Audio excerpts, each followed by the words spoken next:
is Vu and welcome to my YouTube channel. If you're here for the first time, please consider subscribing. I like to talk about all things tech. I am a tech girly myself and things about my life in between because I am just a girl. So welcome. Okay, so I need to get better at organizing my life and just being more organized to do all the things that I really enjoy doing, and creating these videos is one of those things.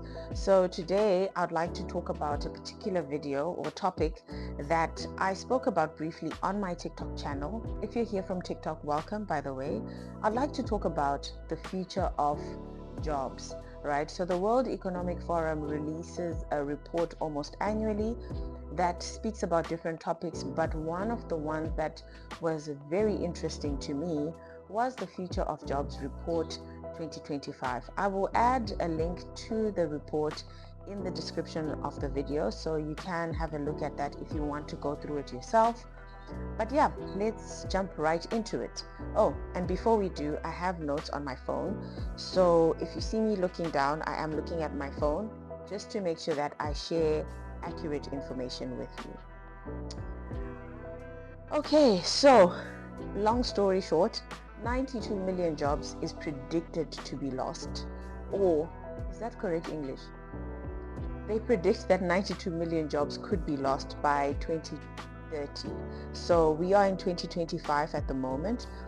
That is 5 years from now, and that is a very big number to be lost, or the big number of jobs that could be lost in the next 5 years. That is a big number and very shocking.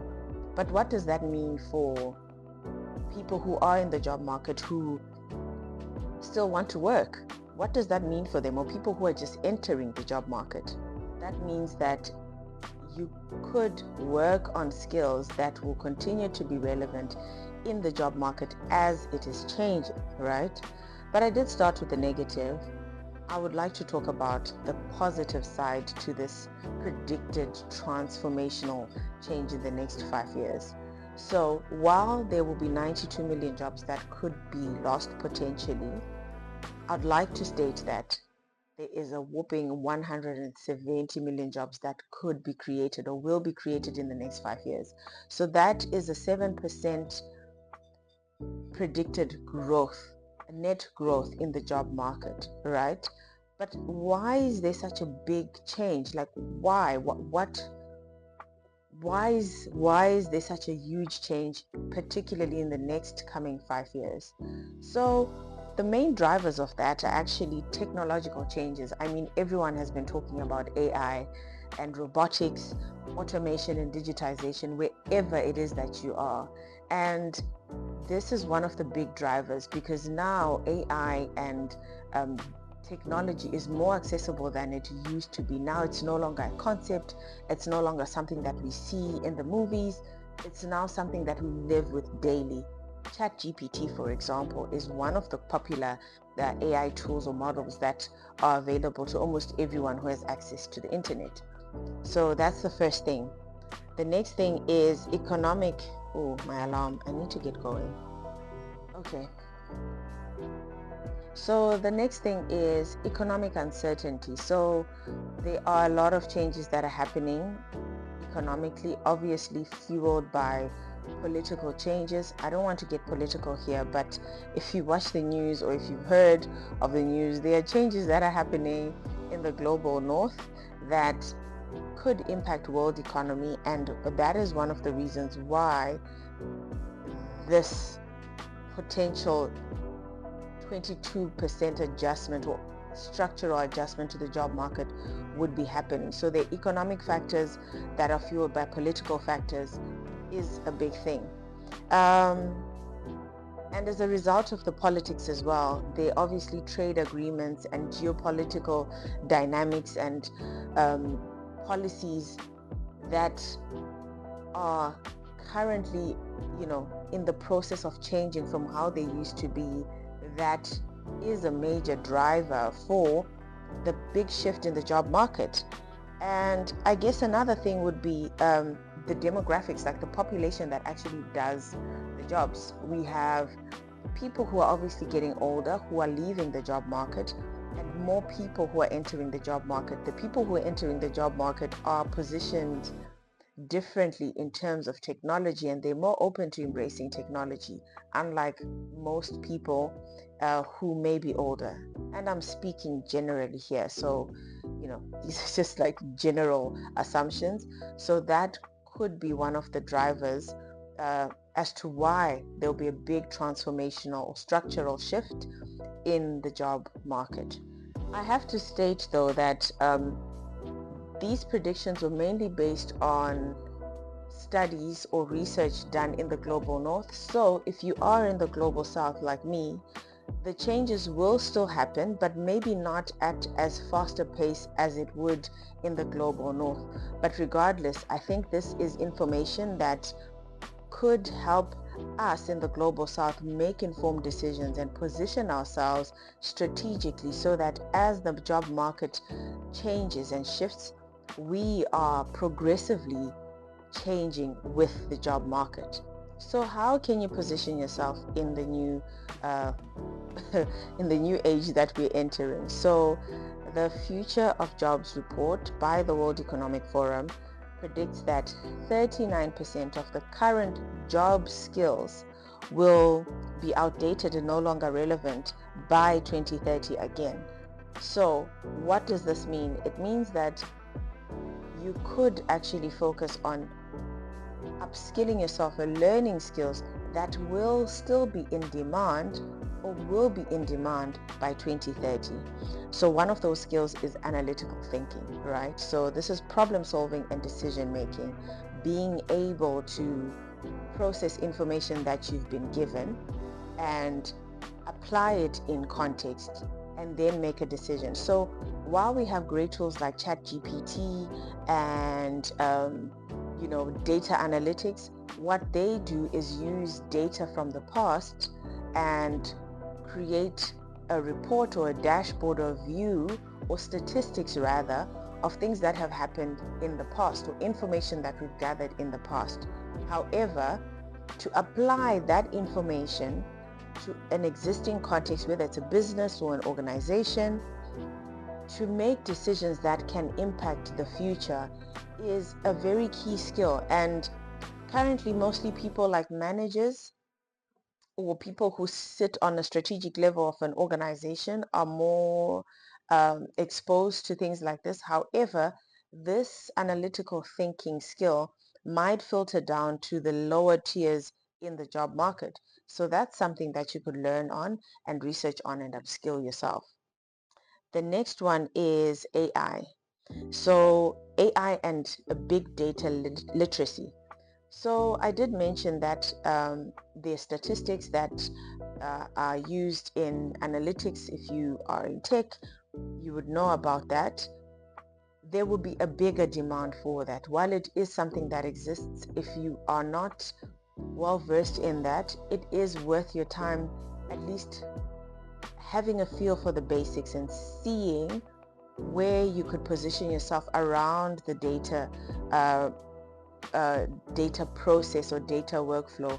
So there is the data collection, data processing, data organization, data storage, data visualization.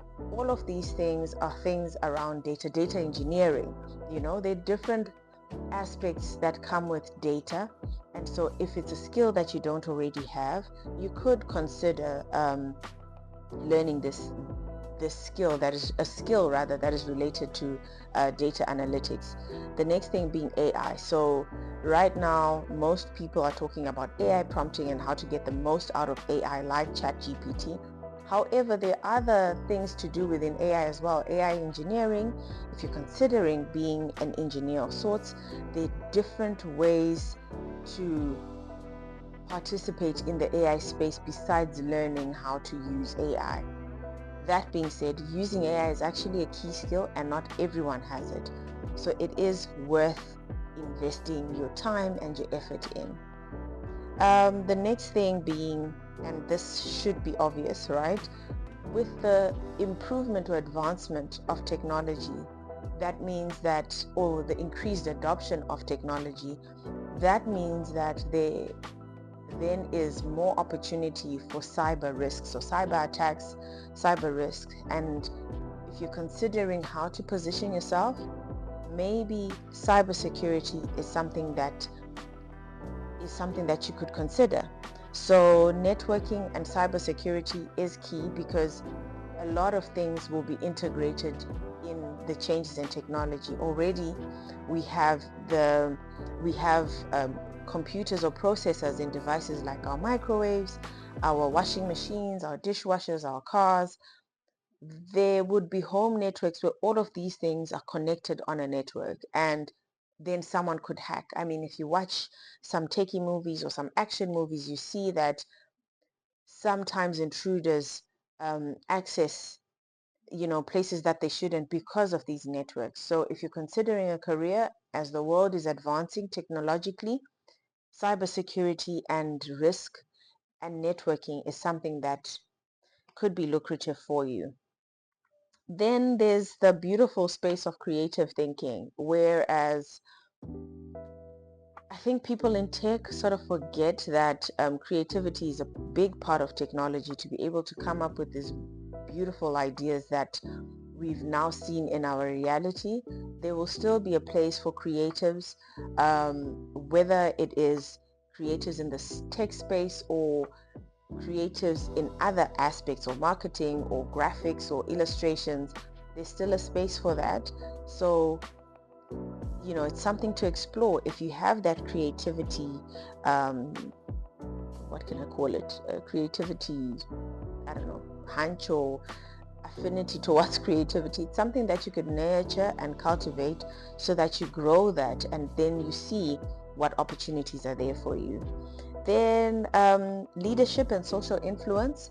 I mean, this has been happening for a while, and I think the social influence aspect is going to continue to grow. So again, if you're thinking of being an influencer, using whatever digital platform, then definitely go for it.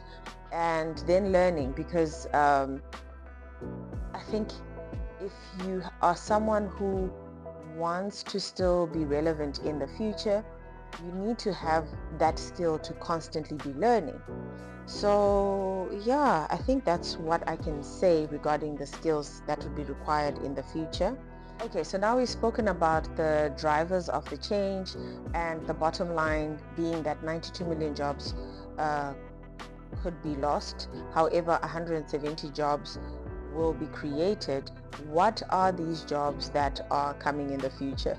The jobs that are coming in the future are basically big data specialists, like I said in the skills bit of this video, fintech engineers, AI and machine learning specialists. So again, there's room for that, not just using AI. Software developers will still be a job that is in demand. Security management specialists, again, that whole thing with the cyber risk that comes as a result of technological advancement. Renewable energy engineers, because again, there's global warming. These are things that impact our lives, and there will continue being a need for this. Just a side note, for those who are not aware, like using AI actually uses a lot of energy, which again increases our carbon footprint. So focusing on renewable energy would help reduce our carbon footprint to make sure that the world remains a habitable space for us. Then environmental engineers, again, that speaks to the renewable energy engineers. And there's autonomous and electrical vehicle specialists, so self-driving cars and the electric vehicles, so that we don't use as much fossil fuels. Is that correct? Fossil fuels, well, gas and petrol and diesel and things like that, so that we lean more towards sustainable energy sources. So yeah, so if you are already in those spaces, then continue to go deeper with your skills. If you're not, then consider, when you're considering a shift or pivoting to the tech space, then consider these areas that you could step into. Okay, we've spoken about the skills that are required in the future, what jobs will be coming up in the future, but what jobs are most likely to be lost. So data entry clerks, that would most probably be automated. Cashiers and ticket clerks, I think a lot of people buy tickets online, and some of the shops in the country that I live in, which is South Africa, have self-checkout. So there will be a decline in that role, in those roles. Bank tellers, I think this started like years ago with the ATMs coming into play. Postal service clerks, I'm not too sure what will happen to the postal services though, but yeah, there's a decline. This is what the report says. Legal secretaries, printing and graphic design jobs, and administrative assistants. So again, this is based on the global north. I still feel like by 2030, these jobs will still be relevant in the global south. Though if you are in these spaces, you can look to pivot so that you are not necessarily out of jobs or out of employment, but you're still able to use these jobs in a way that still positions you for the future. For example, with the printing and graphic design jobs, I feel like that is still something that is going to be relevant, because as people venture into entrepreneurship, they will still need things printed, whether it's labels for their products or their packaging boxes, or someone to design a specific look and feel. That is something that will still be required in the future in the global south, as far as I know. So yeah, that's something to consider, right? So basically, if you are in these jobs, I'm not saying, woe is you, but think about how you can strategically move from where you are to some of the roles that we spoke about earlier on, that are going to come as a result of this, as a result of the changes that will be happening in the next 5 years. So what else can I say about the World Economic Forum Future of Jobs report? It's such a tongue twister.